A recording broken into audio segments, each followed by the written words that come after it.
Making the headlines tonight. The President of the National Assembly of Cambodia stresses the importance of the Vietnam-Cambodia Friendship Association in strengthening the relationship and cooperation between Cambodia and Vietnam. Prime Minister Hun Sen emphasizes the relationship between Cambodia and Vietnam as being good, interdependent, and friendly. The Secretary of State and spokesperson of the Ministry of Health says the Nigerian man found positive for monkeypox has still not recovered from the disease.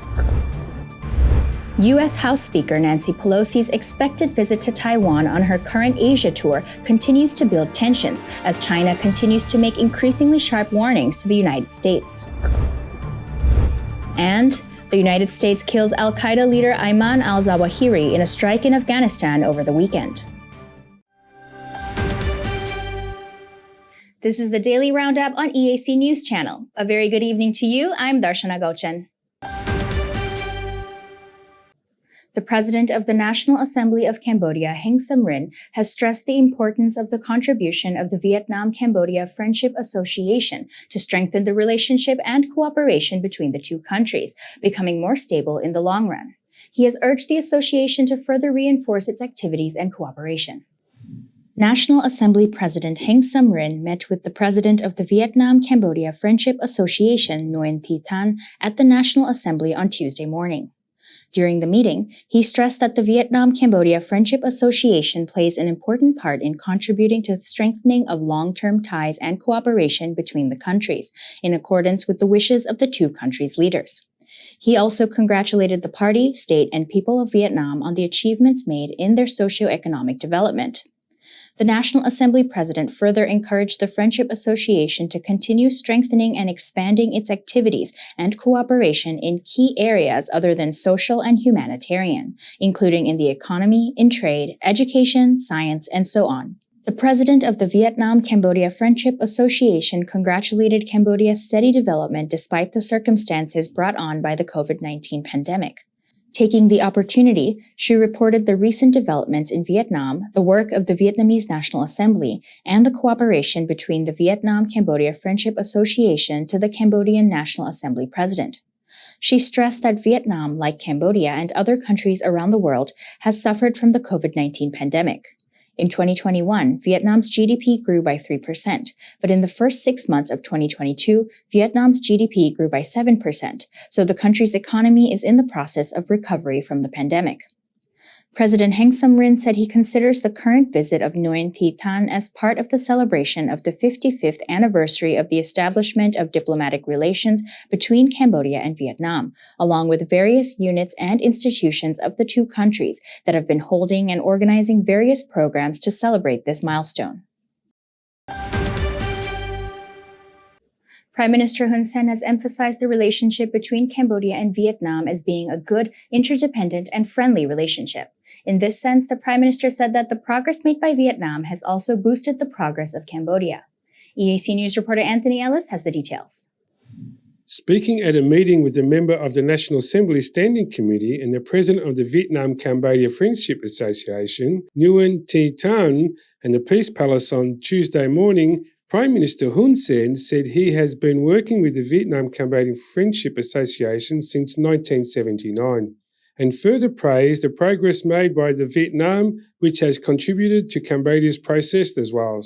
He said, due to the good relations between the two countries, Cambodia has received a lot of Vietnamese investors, as well as cooperation in other fields, including energy. Vietnam is an important market for the agriculture exports from Cambodia. The trade volume of the two countries has reached more than $10 billion, which is a huge size. Ms. Nguyen Thi Thanh said that Cambodia has prospered due to the leadership of Prime Minister Hun Sen, and she noted that the country's progress was due to the right policies and vision of his management of the government. She said Cambodia's progressive development under the leadership of Samdech Techo Prime Minister Hun Sen includes controlling the spread of COVID-19 and the economic recovery of Cambodia as most important factors. She also congratulated the good diplomatic relations between the two countries, especially as 2022 marks the 55th anniversary of the establishment of diplomatic relations between Cambodia and Vietnam, and the 45th anniversary of the overthrow of the genocidal regime Pol Pot. Cambodia and Vietnam established diplomatic relations 55 years ago in 1967. However, following Cambodia's liberation from Khmer Rouge regime, the relationship became more cooperative and mutually supportive today.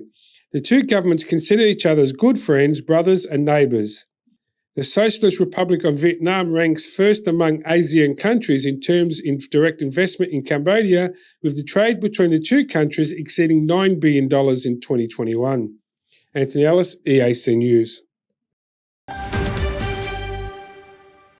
Prime Minister Hun Sen has urged officials to find work that solves problems for the people, rather than to sit and wait for the work to come to them. He commented that officials must listen to the people and accept their requests and opinions in order to formulate policies properly. Prime Minister Hun Sen made a post on his official Facebook page on Tuesday morning, recalling his activities related to meeting directly with farmers who have helped the government formulate policies to improve food security in Cambodia. He wrote, "Communication between the people and the Prime Minister has made the forum a success. We have addressed the people's requests not only in agriculture, but we have also addressed schools, roads, bridges, ponds, wells, pagodas, and much more."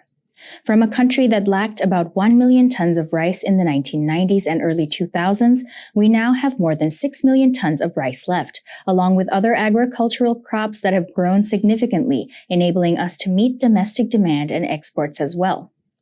The Prime Minister's post was accompanied by a picture of him in his 40s, meeting with a farmer while wearing a sweaty blue shirt. He further added, "Listen to the people, talk and accept the people's reasonable requests. Only then can we formulate the right policies.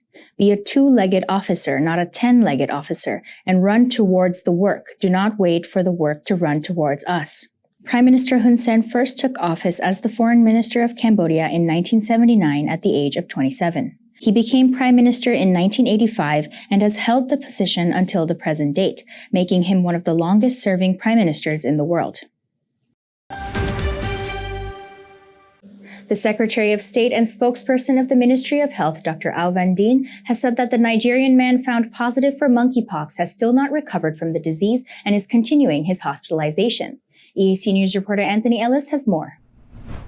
As from 10 p.m. on Monday, the 1st of August, the patient identified as 27-year-old Osman Chinzamarin from Nigeria has still yet to test negative for monkeypox, according to Dr. Au Van Dien.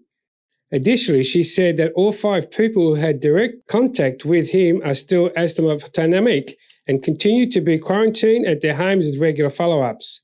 Osman Chihamazarim first tested positive for monkeypox in Thailand, where he fled from the medical treatment facility and came to Cambodia on the 22nd of July. Cambodian authorities located him in Phnom Penh one day after, on the 23rd of July, and he was immediately transported to the Khmer Soviet Friendship Hospital for treatment. Anthony Ellis, EAC News.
If it's happening and you need to know about it, you'll get it all right here. EAC News brings you updates and breaking news in English across all of our platforms and channels. The EAC News app, YouTube, Facebook, Telegram, Twitter, and our website www.eacnews.asia. Join me and the rest of the EAC News team every day on your favorite channels.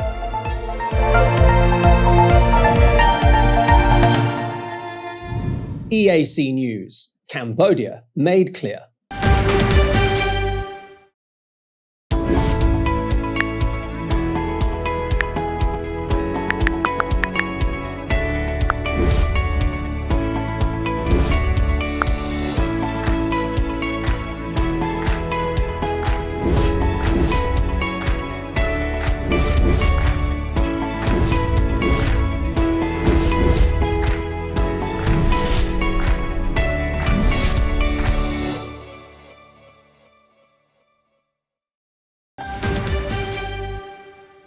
A senior Taiwanese government official and U.S. official have stated that U.S. House Speaker Nancy Pelosi is expected to visit Taiwan on her current Asia tour.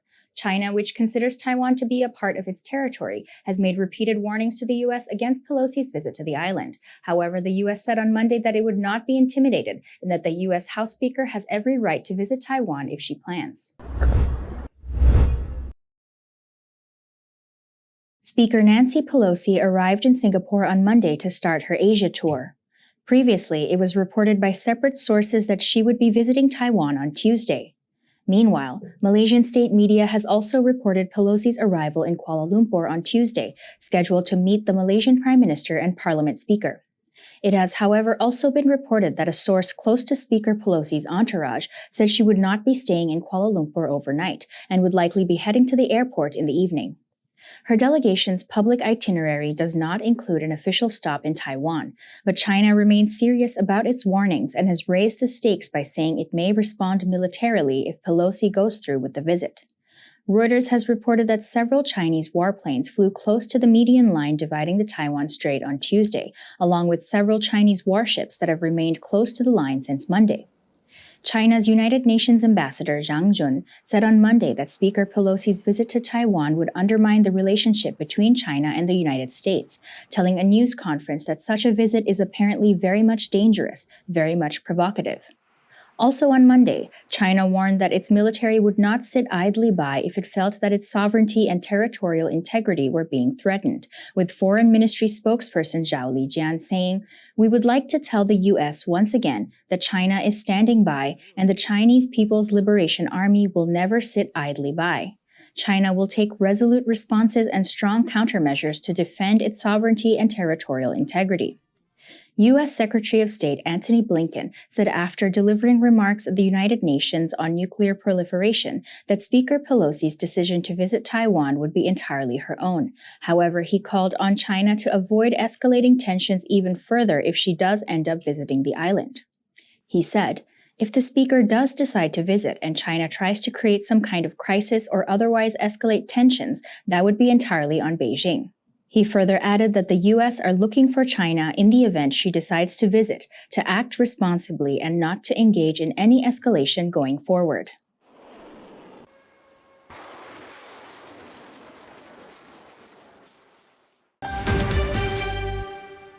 The United States killed al-Qaeda leader Ayman al-Zawahiri in a strike in Afghanistan over the weekend, President Joe Biden said on Monday, the biggest blow to the militant group since its founder Osama bin Laden was killed in 2011. Zawahiri, an Egyptian surgeon who had $25 million bounty on his head, helped coordinate the September 11, 2001 attacks that killed nearly 3,000 people. US officials speaking on the condition of anatomy said Zawahiri died after a US drone strike in Afghan capital, Kabul, at 6:18 a.m. or 0148 GMT on Sunday. Now, justice has been delivered and this terrorist leader is no more. Biden, who is recovering from COVID-19, said in remarks from the White House, "No matter how long it takes, no matter where you hide, if you're a threat to our people, the United States will find you and take you out." US intelligence determined with high confidence through multiple intelligence streams that he was the man that was killed was Zawahiri. One senior administrative office told reporters he was killed on the balcony of his safe house in Kabul that he shared with other members of his family. There were no other casualties. Biden said Zawahiri had been with mastermind behind played a key role in the attacks of USS Cole and the US embassies in Kenya and Tanzania. Zawahiri continued to pose an active threat to US persons, interests and national security. The official said on the confidence call, his death deals a significant blow to the Al-Qaeda and will degrade group's ability to operate. The drone attack is the first known US strike inside Afghanistan since US troops and diplomats left the country in August 2021. The move may bolster the credibility of Washington's assurance that the United States can still address threats from Afghanistan without military presence in the country.